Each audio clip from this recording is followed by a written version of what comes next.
Bonjour à toutes et à tous, je suis ravie de vous retrouver pour À la Une. Tout de suite, les titres de ce jeudi 27 juin. La Bolivie a échappé à un coup d'État. Et puis la présidentielle en Iran aura lieu demain. 6 candidats sont en lice, dont un réformateur, Massoud Pezeshkian. Mais pour avoir une chance de l'emporter, il doit espérer une forte participation. Cette élection a été organisée à la hâte après la mort il y a un mois dans un accident d'hélicoptère du président Raïssi. Reportage à suivre de nos envoyés spéciaux. Vous verrez que la population est partagée entre y croire un petit peu, mais beaucoup de pessimisme. En Bolivie, la tentative de coup d'État a fini par échouer. Des troupes et des chars avaient pris position devant le siège de la présidence à La Paz. Et nous retrouvons le correspondant de RFI à La Paz, Nils Sabin. Bonjour Nils. Bonjour à toutes et à tous. Alors, vers 14h30, des militaires accompagnés de blindés ont bloqué les accès à la place Murillo. Merci Nils, vous étiez en direct de La Paz.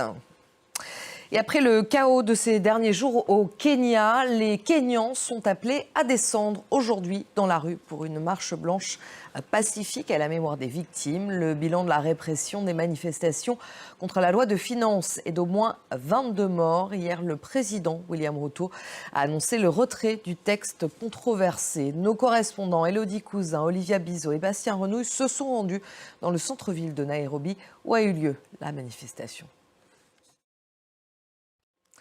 Les 27 se réunissent aujourd'hui à Bruxelles pour un sommet européen déterminant. 2 semaines après les élections européennes, ils doivent notamment choisir qui occupera les différents postes clés au sein de l'Union européenne. Alors qui prendra la tête de la Commission européenne, qui remplacera Charles Michel au Conseil européen, qui deviendra chef de la diplomatie européenne.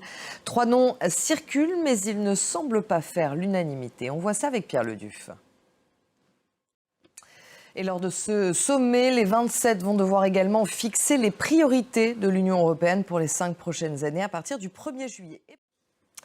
La présidentielle en Iran aura lieu demain. 6 candidats sont en lice, dont Massoud Pezeshkian, un réformateur devenu peu à peu l'un des favoris. Une élection organisée à la hâte après la mort il y a un mois dans un accident d'hélicoptère du président Ebrahim Raïssi. À la veille du scrutin, Karim Yayaoui, Abdallah Malkaoui et Andrew Hilliard sont... On va partir en Allemagne pour l'Euro de football. On connaît désormais l'adversaire de la France en 8e de finale. Ce sera la Belgique. Le match aura lieu le 1er juillet à 18h heure française. Tenu en échec par la Belgique, justement 0-0, les Ukrainiens ont été officiellement éliminés. Ce qui est dur à croire car ils avaient 4 points. Jules Boiteau nous en dit plus. Et l'aquarelle à l'origine de la couverture de la première édition d'Harry Potter à l'école des sorciers a été vendue à 1 900 000 $. Ça a eu lieu mercredi aux États-Unis lors d'enchères qui ont bien monté. C'était estimé à environ 1 million. Laura Arrudo. Et on fait maintenant un point à 6h17 sur les titres qui dominent l'actualité de ce jeudi. La Bolivie a échappé à un coup d'État pendant... Et tout de suite, on va passer à notre focus.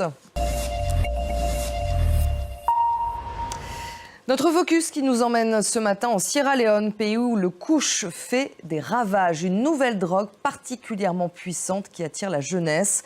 Devenue une menace existentielle selon les mots du président Julius Maada Bio, le couche est aujourd'hui au cœur d'une stratégie nationale de lutte anti-drogue.